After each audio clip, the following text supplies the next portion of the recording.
My family fired me as their free accountant via text, forgetting I was the sole guarantor on their $300,000 credit line. So, I froze their accounts and uncovered a felony. My name is Clara, and I'm 29 years old. The notification that liquidated my role as the family bank, punching bag, and free financial fixer didn't happen during a scream-filled, plate-smashing argument. It arrived silently, vibrating against the mahogany table during a high-stakes corporate audit meeting that could define my entire career. It was a Tuesday afternoon. The air in the conference room was sterile, cold, and smelled faintly of dry erase markers and expensive coffee.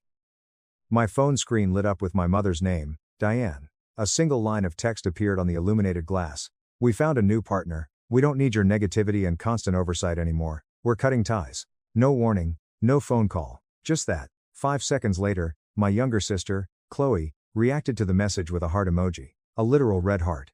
I sat there and stared at the message, the taste of my lukewarm water suddenly turning metallic and bitter in my mouth. I didn't even feel anger right away.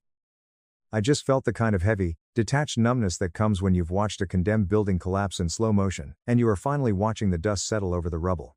So, I excused myself from the audit meeting. I didn't slam the door. I didn't make a scene in front of the senior partners. I walked calmly down the hallway to my private office, closed the heavy glass door, pulled down the privacy blinds, and locked it. My hands were perfectly steady as I opened my laptop and woke up the screen.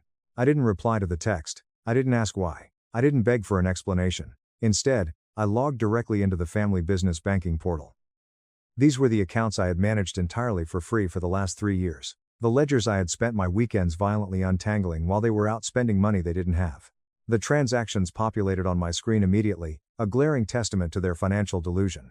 There was Chloe's recent influencer trip to Mykonos, brazenly classified as a marketing expense. There was my father Richard's lease on a $65,000 luxury sports car, charged directly to the company card. And there was the $4,200 monthly withdrawal, vaguely labeled operating expenses, that I knew for a fact went straight into my mother's personal checking account to fund her country club lifestyle. They thought they were so incredibly clever. They thought they had found a new investor, some hard money lender who didn't ask annoying questions, who didn't demand receipts, and who wouldn't hold them accountable. To them, that meant they didn't need my strict oversight anymore. They thought I was just a buzzkill daughter trying to ruin their fun, but they forgot one crucial detail. They forgot that I am a forensic accountant. And they definitely, catastrophically forgot that I was the sole personal guarantor on their $300,000 commercial line of credit. I opened the bank portal for the $300,000 credit line. The cursor hovered over the management tab. For 3 agonizing years, I had been their ultimate safety net. I had co-signed the massive loan because they cornered me, looked me in the eye, and swore it was to build a family legacy that we would all share.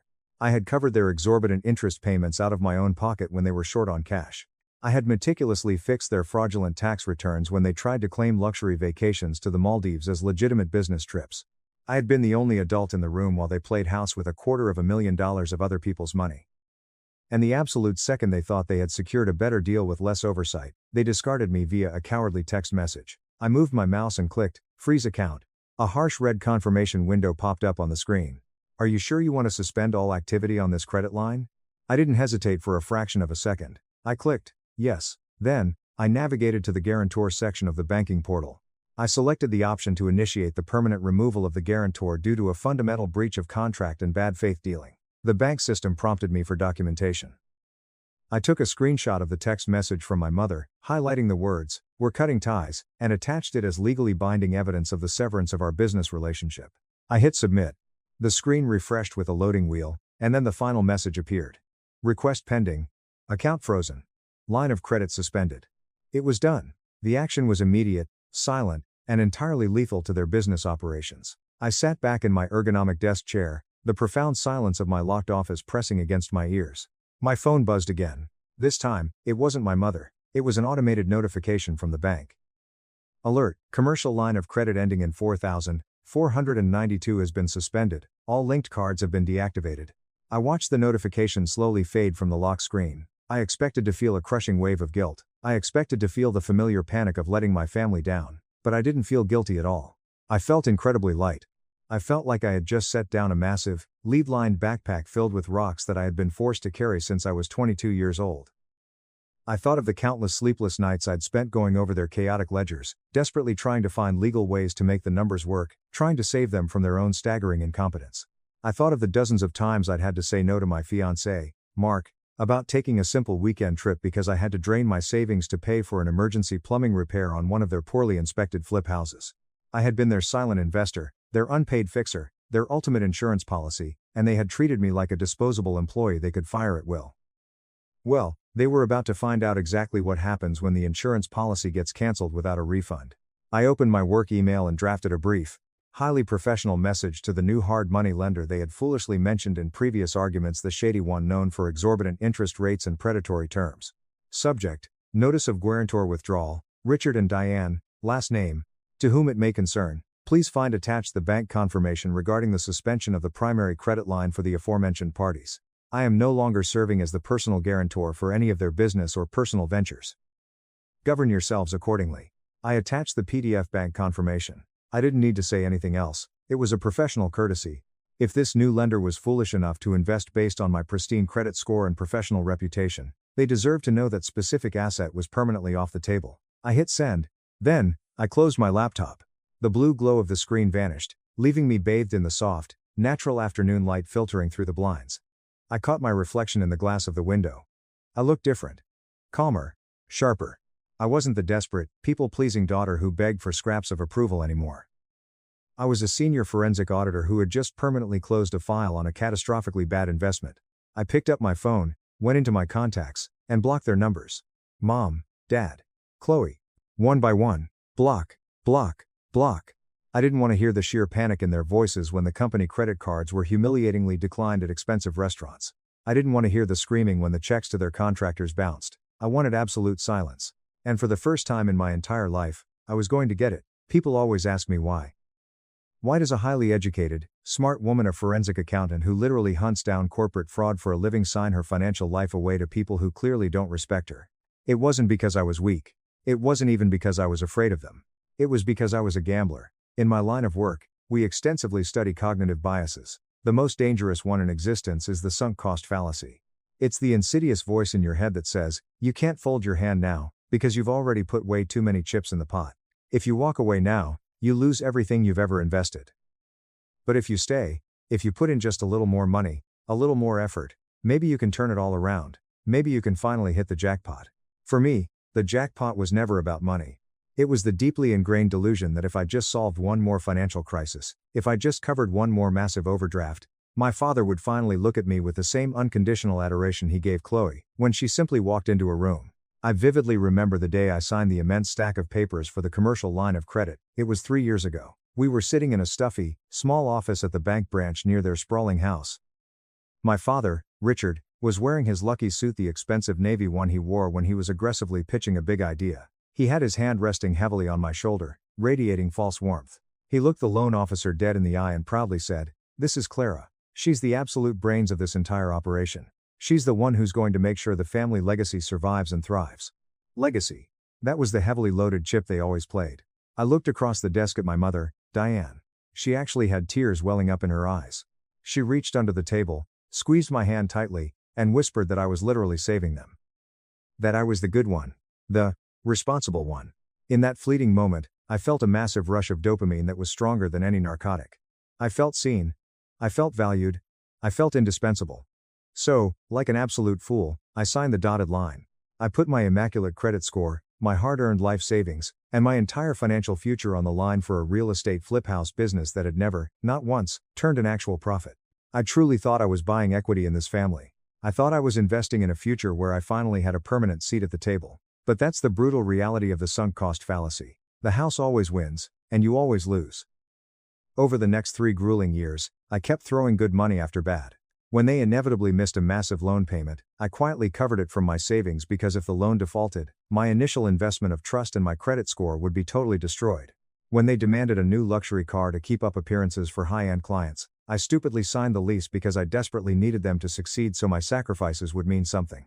I spent my precious weekends reconciling their disastrous, chaotic receipts while Chloe spent hers partying on yachts in the Maldives. I canceled romantic anniversary vacations with Mark to pay for emergency roof repairs on properties they hadn't even bothered to inspect before purchasing. I was constantly chasing my losses, utterly convinced that the times next times property, the times next times check, would be the one that fixed everything. I was a textbook addict, and their fleeting, conditional approval was the needle. But, looking at the frozen bank screen now, The clarity was blinding. This was never a partnership. It was an emotional Ponzi scheme. They were paying me meaningless, microscopic dividends of affection using the capital of my own self-esteem. There was never going to be a return on my investment. There was never going to be a moment where they handed me a check and said, "Thank you, Clara. You saved us. You can rest now, Clara." They were going to bleed me dry until I was financially bankrupt and emotionally hollowed out, and then they were going to discard me like trash. Just like they did this morning. The text message wasn't a sudden, out of the blue break. It was a margin call. They had found a new lender, a new source of naive liquidity, so my capital was no longer required. They thought they were firing me. They didn't realize I was the one permanently closing the ledger. I rubbed my eyes, fully expecting to feel a wave of intense grief. I waited for the crushing sadness of losing my parents to wash over me, but it simply didn't come. Instead, I felt the cold, hard, clinical satisfaction of an auditor who has finally found the missing variable that perfectly balances a complex equation. I wasn't losing a family. I was writing off a catastrophically bad debt. I was aggressively cutting my losses before I lost myself completely. The computer pinged loudly. The bank request was fully processed. The commercial line was locked down tight.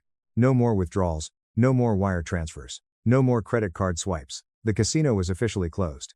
I reached for my phone, not to call them, but to call Mark. I needed a brilliant corporate lawyer, and for the first time in 3 years, I wasn't going to lie to him about how bad the numbers really were. Update 1. It took exactly 48 hours for the silence to violently break. The timeline was almost mathematically predictable.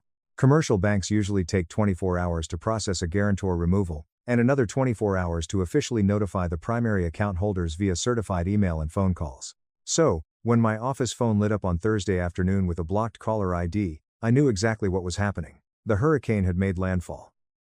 I was sitting in my office, the thick glass walls insulating me from the dull hum of the accounting firm outside. I watched the phone violently vibrate across my desk. It stopped, then started again immediately. Then my direct office line rang. I let it go straight to voicemail, then my email notification chimed loudly. Subject, urgent, medical emergency. Please call immediately. Sender, Diane via a newly created Gmail address. I didn't open it. I didn't have to. I could vividly imagine the contents perfectly. First the feigned confusion, then the escalating panic, then the unhinged, toxic rage. It's a fundamental biological response. In nature, when a deeply entrenched parasite suddenly realizes its host is dying or forcibly detaching, it doesn't quietly accept its fate. It violently releases toxins. It induces a massive cytokine storm. It actively tries to make the host so incredibly sick that the body stops fighting the infection just to survive the agonizing symptoms. My family was the parasite, and their unhinged rage was the toxin. My assistant, Sarah, tentatively knocked on the glass door. She looked deeply uneasy, holding a notepad. "Clara, I'm so sorry to interrupt. There's a woman on line 2 who claims she's your mother. She sounds completely hysterical. She says your father is having a medical emergency and you need to wire funds immediately."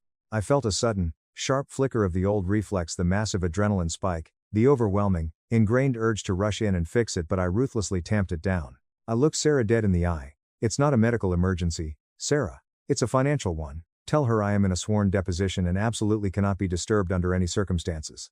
If she calls back, hang up." Sarah nodded, visibly relieved, and quickly left. I turned back to my dual monitors, but my focus on the corporate audit was gone. I opened a new incognito browser window and searched for Chloe's public social media accounts. It was a morbid curiosity, like checking the local weather radar for a massive Category 5 hurricane you know is barreling toward your house, and there it was, a video posted exactly 20 minutes ago. Chloe was sitting in the driver's seat of her imported SUV. The ring light lighting was absolutely perfect. A single, pristine tear was strategically glistening on her lower lash line without ruining her expensive mascara. The caption read, "When toxic family members try to ruin your success because they're deeply jealous of your light." Number betrayal. Number narcissistic abuse. Number healing. She was vague booking, masterfully crafting a completely fictitious narrative where she was the innocent, hardworking victim of my sudden, unprovoked cruelty. "I just don't understand how someone who shares your blood can be so incredibly hateful," she whispered to the camera, her voice trembling with practiced fragility. We were finally getting somewhere. We were finally building our dream, and she just violently pulled the rug out from under us with zero warning, just because she can't stand to see us happy and thriving. But we will rise above this toxicity. The comment section was already overflowing with sickening sympathy. "Stay strong, Queen. Jealousy is a literal disease. Cut them off, babe. You don't need her negative energy." I scrolled through the comments, feeling a wave of absolute, freezing detachment. They were brazenly rewriting history in real time for an audience of strangers. They weren't panicking because they missed my presence in their lives. They were panicking because the company credit card had just been humiliatingly declined at the luxury gas station. They were panicking because the new investor, the shady one they had so gleefully discarded me for, had likely run a routine credit check, seen the massive, glaring red flag of a freshly frozen $300,000 line of credit, and immediately pulled their funding. Then came the voicemails. I had my phone on strict do not disturb, but the automatic text transcripts appeared directly in my inbox. My father, Richard, had left 3 messages. His voice wasn't sad or confused. It was utterly venomous. "You think you're so damn smart, Clara? You think this little stunt is funny? You just cost us the biggest deal of our lives. The new funding fell through because your bank froze the primary assets. You are going to fix this immediately. You are going to call the loan officer right now, grovel, and tell them it was a massive mistake. Or so help me God, I will retain counsel and sue you for breach of fiduciary duty and intentional interference with business relations." Fiduciary duty. I actually laughed out loud in my empty office. He was throwing around complex legal buzzwords he'd half heard on a television procedural. He was entirely too stupid to understand that a personal guarantor has absolutely zero fiduciary duty to the borrower. In fact, it's the exact opposite. The borrower has a strict legal and ethical duty to the guarantor not to default or mismanage funds. He was literally threatening me with severe legal action for refusing to let him continue robbing me blind. I watched the notifications roll in for another hour. It was a textbook extinction burst, the final, desperate, explosive surge of energy before a toxic behavior permanently dies. They were throwing everything at the wall to see what would stick: immense guilt, weaponized shame, legal threats, public humiliation. They were desperately trying to trigger the old Clara. The Clara who was utterly terrified of their disapproval. But that Clara was dead. She had been thoroughly audited, found entirely redundant, and completely liquidated. I picked up my phone and called Mark. "They're escalating," I said the second he picked up. I expected his voice to be tense, but it was perfectly calm, a solid steel anchor in the swirling chaos. "Do you want me to draft and send a formal cease and desist letter to their residence?" he asked smoothly. "Not yet," I replied, my eyes scanning the massive digital files I had pulled from the bank before freezing the account. "Let them burn themselves out and put their threats in writing. But I need you to come to my office right now. I've been reviewing the old ledgers, the ones from before the digital transition last year. I found something."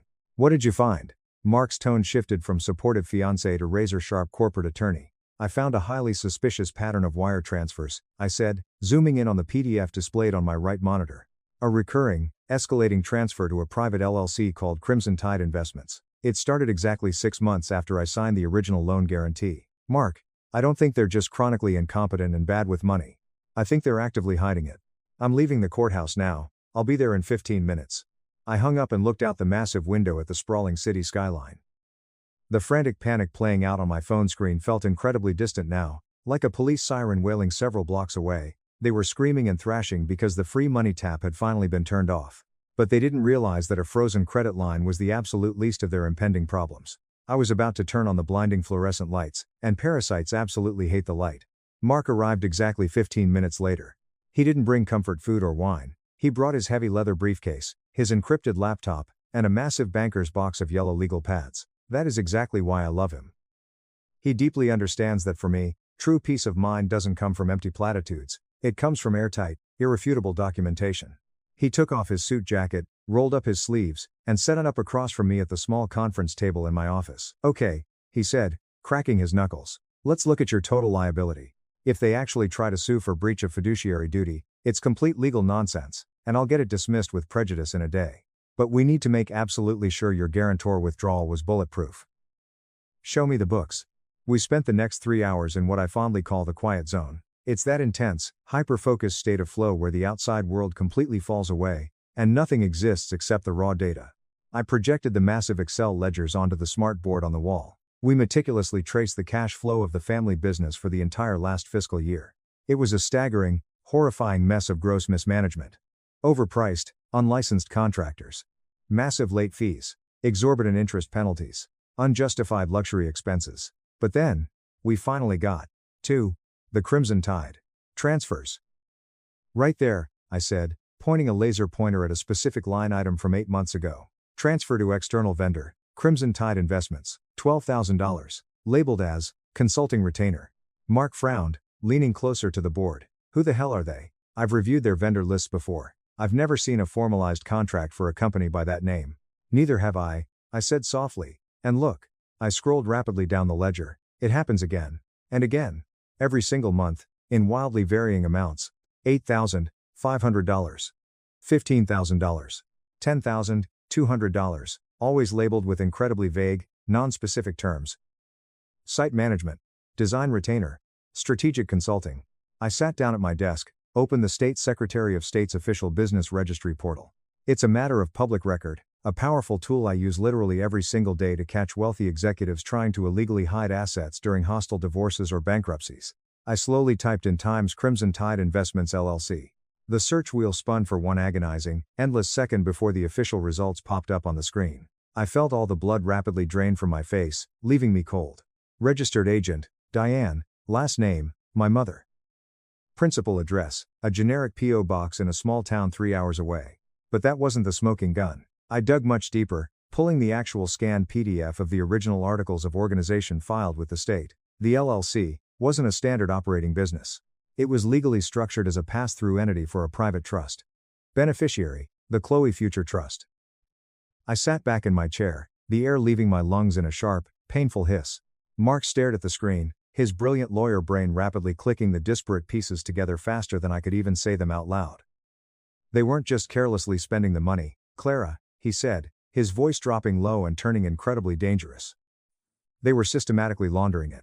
It was the ultimate missing variable. The complex math finally, horrifyingly made sense. They had aggressively borrowed $300,000 against my pristine credit score. They constantly claimed the flipping business was failing, that they were completely broke, that they desperately needed me to cover the massive interest payments out of my savings because market conditions were tough.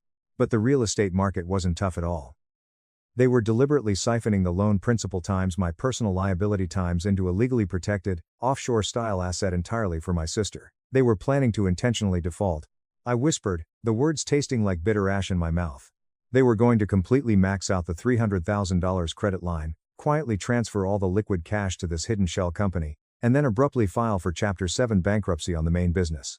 Leaving you entirely holding the bag for the $300,000 debt, Mark finished grimly, his eyes flashing with genuine fury. Because you're the personal guarantor. The bank would bypass the bankrupt business and immediately come after your personal assets, your savings, your condo, while they walked away completely tangent-free with a massive six-figure nest egg safely hidden away for Chloe. It wasn't just gross financial incompetence, it wasn't just a toxic family being terribly bad with money, it was highly premeditated, meticulously structured, felony-level fraud. They had looked me dead in the eye, squeezed my hand, and tearfully begged me to co-sign the loan to save the family legacy, all while they were actively, enthusiastically digging a massive financial grave they fully intended to push me into. They valued Chloe's future unearned comfort infinitely more than they valued my basic financial survival. I was the acceptable sacrifice they were more than willing to make to ensure their precious golden child never had to work a day in her life. The last microscopic, lingering thread of guilt I possessed, the tiny voice holding on to the naive idea that maybe they were just desperate, sad, incompetent older people violently snapped. It didn't just break. It completely disintegrated into dust. This is highly criminal, Mark said, pacing the room now. This is textbook fraudulent conveyance. If a federal bankruptcy trustee or the district attorney saw this paper trail, they would go to federal prison, all three of them. I know, I said. My voice was eerily steady, colder and harder than it had ever been in my entire life. And they're about to find out that the absolute only thing worse than having a forensic accountant for a daughter is having a forensic accountant they actively tried to frame for a felony. I turned back to the printer and hit print. The articles of organization, the devastating transfer logs, the highlighted bank statements. I methodically compiled them into a thick, red legal file. I wasn't going to wait around for them to try and sue me. I wasn't going to wait for them to offer a fake apology. What exactly do you want to do? Mark asked, watching me assemble the weapon. I looked at the massive stack of damning paper. I want to invite them to a formal meeting. Do you think they'll actually show up? 2. Mark let out a dark, humorless laugh. Oh, they'll absolutely come. I know, I said, a cold smile touching my lips, because I'm going to text them and say I'm ready to negotiate the immediate release of the frozen funds. They'll think they finally won. They'll think I completely cracked under the pressure. I picked up my phone, navigated to my blocked contacts, and temporarily unblocked my father's number. I typed a single, carefully crafted text message. Come to my firm's main conference room tomorrow morning at exactly 10 a.m. Bring Mom and Chloe. We need to settle this and discuss unfreezing the accounts. He replied in less than 30 seconds. Glad you finally came to your senses and stopped this ridiculous tantrum. See you at 10. I stared at his arrogant words on the screen. He had absolutely no idea. He genuinely thought he was coming to a surrender ceremony. He didn't know he was happily walking straight into his own execution. Update 2. They arrived at the firm at exactly 9:58 a.m. the next morning. Punctuality is incredibly easy when you falsely believe you're walking into a room to collect a massive check. I watched them enter the lobby from the glass mezzanine above. My father, Richard, was wearing his aggressive closer suit again, the sharp navy one with the obnoxious gold cufflinks. He was practically strutting. My mother, Diane, had intentionally worn a soft pastel cardigan, perfectly playing the rehearsed role of the deeply concerned, soft-hearted, victimized matriarch. Chloe was trailing lazily behind them, aggressively typing on her phone, looking profoundly bored, as if salvaging the family fortune was just a minor, annoying errand interfering with her lavish brunch plans. They confidently walked up to the reception desk with a swagger I hadn't seen in years. They truly thought I had cracked. They thought the total silence of the last 48 hours was me slowly crumbling under the unbearable weight of their disapproval and legal threats. They didn't know it was just the eerie, dead quiet before the verdict is read. I walked down the sweeping staircase and met them at the reception desk. I didn't smile. I didn't offer to shake hands. I didn't offer them coffee or water. "Clara, darling," my mother gasped, dramatically reaching out for a tight hug that I deftly and coldly sidestepped. Her eyes rapidly scanned the busy lobby, ensuring she was performing for an audience of receptionists and passing security guards. "We were so incredibly worried about you. You've been acting so utterly erratic and manic lately." "Conference room B," I said. My voice was entirely flat, devoid of any recognizable emotion. "Follow me." I turned on my heel and led them past the open plan desks, ignoring the curious, lingering glances of the junior auditors who knew exactly who I was. I opened the heavy, soundproof glass door to the executive boardroom. Mark was already inside, standing tall at the head of the massive mahogany table, wearing his sharpest dark suit, his hands resting on a massive stack of legal files. My father stopped dead in his tracks in the doorway, his arrogant smile faltering slightly. "Who the hell is this? What is Mark doing here? We don't need lawyers, Clara. This is a private family meeting to fix your little mistake."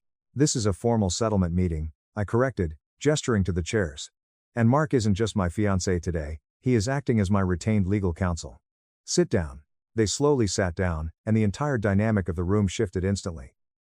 The corporate boardroom is my ultimate arena, not theirs. The air conditioning hummed softly in the background. I walked to the front of the room, and plugged my laptop into the HDMI cable. The ceiling projector whirred loudly to life, casting a harsh, blinding white light onto the massive screen behind me. "I assume you're here to demand I unfreeze the $300,000 credit line," I said, remaining standing while they were forced to look up at me. "We're here to accept your formal apology," my father snapped, aggressively leaning back in his leather chair, trying desperately to reclaim the rapidly shrinking space. "And to figure out exactly how you're going to fix the massive mess you made with the new lender. Do you have any idea how deeply embarrassing it was to explain your little temper tantrum to them?" I didn't answer his question. I simply clicked a key on my laptop. The screen behind me instantly changed. In massive, bold black letters, the slide read: Crimson Tide Investments LLC. Registered agent, Diane, last name. Beneficiary, the Chloe Future Trust. Total fraudulent transfers. YTD, $142,500. ... The deafening silence that followed wasn't just empty. It was incredibly heavy, physically sucking the oxygen right out of the room. Chloe finally looked up from her phone, her jaw literally dropping open, her eyes widening in pure, unadulterated terror. My mother went completely, sickly pale, her hand flying to her mouth. My father's jaw worked frantically up and down, but absolutely no sound came out of his throat. "We know," I said, my voice slicing through the silence like a scalpel. "We know everything. We know about the monthly wire transfers. We know about the hidden shell company. We know you were systematically siphoning the loan principal, my personal liability, to hide liquid assets before you filed for Chapter 7 bankruptcy. That's just high-level tax planning." My father finally stammered, thick beads of sweat suddenly forming on his forehead. "You don't understand complex corporate finance, Clara. We were legally protecting the family estate. You were committing severe, premeditated fraudulent conveyance." Mark interjected, his voice perfectly calm, highly professional, and utterly lethal. "You were intentionally moving protected assets out of a dying business specifically to defraud your major creditors. And more specifically, to massively defraud Clara, whom you fully intended to leave holding the bag for a $300,000 debt while you funded a trust for Chloe. How dare you?" My mother suddenly shrieked, jumping up from her chair, her voice violently trembling with that weaponized, hysterical fragility she used so masterfully for decades. "We did this for the family. To ensure Chloe had a basic safety net. You have a highly lucrative career, Clara. You can easily handle the debt. Your sister needs financial support. You are incredibly selfish. They all started shouting at once then. A chaotic, deafening wall of noise. My father screaming wildly about ungrateful, traitorous daughters. My mother violently sobbing about how I was maliciously twisting their deep parental love into something ugly. Chloe screeching at the top of her lungs that I was just a bitter, jealous loser who wanted to steal her trust fund. It was a pathetic cacophony of massive entitlement and sheer, unadulterated fear. And right there, in the middle of that screaming room, I learned the single most important lesson of my entire life. I call it the sound of a closing door. For my entire life, I truly thought that power was about having the absolute best, most logical argument. I thought if I could just explain myself clearly enough, if I could lay out the facts, if I could just scream my agonizing pain loud enough, they would finally hear me. I thought communication was the ultimate key, but I was completely wrong. True, unshakable power isn't found in the noise, it's found in the absolute silence. Explaining yourself to abusers is just a pathetic form of begging. It's a desperate attempt to get someone else to validate your reality. When you finally stop explaining, when you completely stop arguing, you instantly stop handing them your power. I didn't shout back. I didn't try to logically justify why it was morally wrong for my own parents to steal $300,000 from me. I just stood there, perfectly still, and watched them.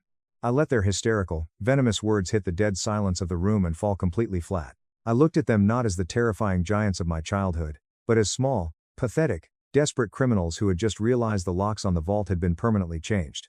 When they finally ran out of breath, realizing with dawning horror that I wasn't engaging, the room fell dead quiet again. The only sound was my father's heavy, panicked breathing. "Are you quite done?" I asked quietly. My father glared at me with pure hatred. "You can't prove any of this in court. It's all circumstantial." "I don't have to prove a single thing to you," I said softly. I gave Mark a slight nod. Mark reached into his briefcase and smoothly slid 3 thick, heavily sealed manila envelopes across the polished mahogany table. They stopped directly in front of my father. "This is a formal, legally binding notice of a massive corporate fraud investigation initiated by the bank's internal security division," I said, watching my father's eyes lock onto the bank's logo on the envelope. "I officially submitted the entire binder of evidence to them at 8 a.m. this morning.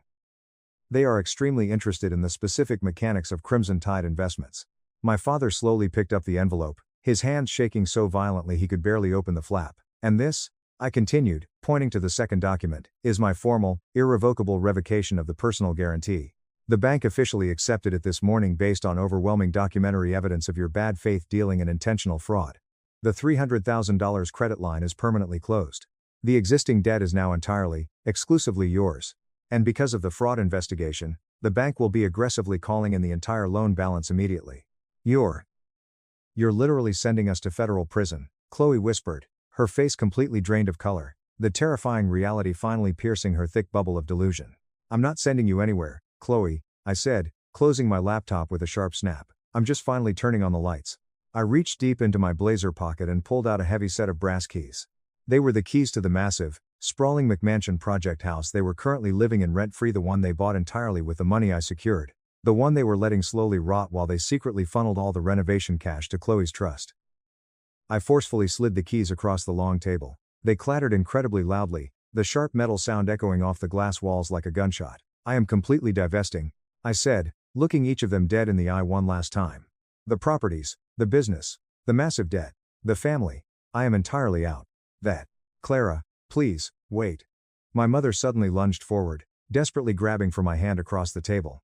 Her tears were completely real now, born not of manipulation, but of sheer, unadulterated terror. "We can fix this, we can dissolve the trust, we can put all the money back. Please, God, don't leave us like this."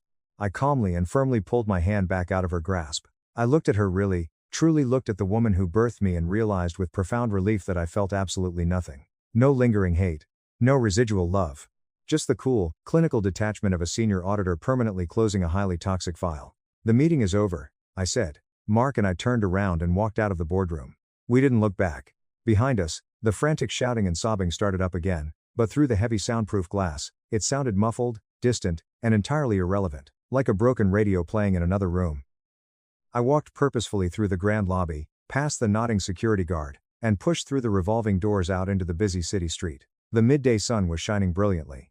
The air smelled intensely of exhaust, roasting coffee, and absolute freedom. The heavy door of my past had finally closed, and God, I absolutely loved the sound it made. 6 months is an absolute lifetime in the high-stakes financial world. Global markets crash, massive assets violently liquidate, and entirely new entities rise from the smoldering ashes of failed ventures. It has been exactly 180 days since I walked out of that conference room, and the entire landscape of my life has been radically restructured. The immediate fallout for my family was exactly what the forensic data predicted. Without access to the massive credit line to artificially float their lifestyle, the massive flip house, the one they were living in while pretending to renovate, completely stalled. They couldn't pay the angry contractors. They couldn't pay the massive ballooning mortgage. The commercial bank, armed with my fraud evidence, moved with terrifying speed. The public foreclosure auction happened exactly 3 weeks ago. I didn't go. I didn't even bother to look up the final listing online. I just saw the automated legal notification pop up from the county clerk's office, mentally filed it under resolved, and went about my day. The criminal fraud investigation is moving slower, as federal things often do, but it is moving relentlessly. The district attorney's office is reportedly extremely interested in the complex tax implications and wire fraud aspects of Crimson Tide investments.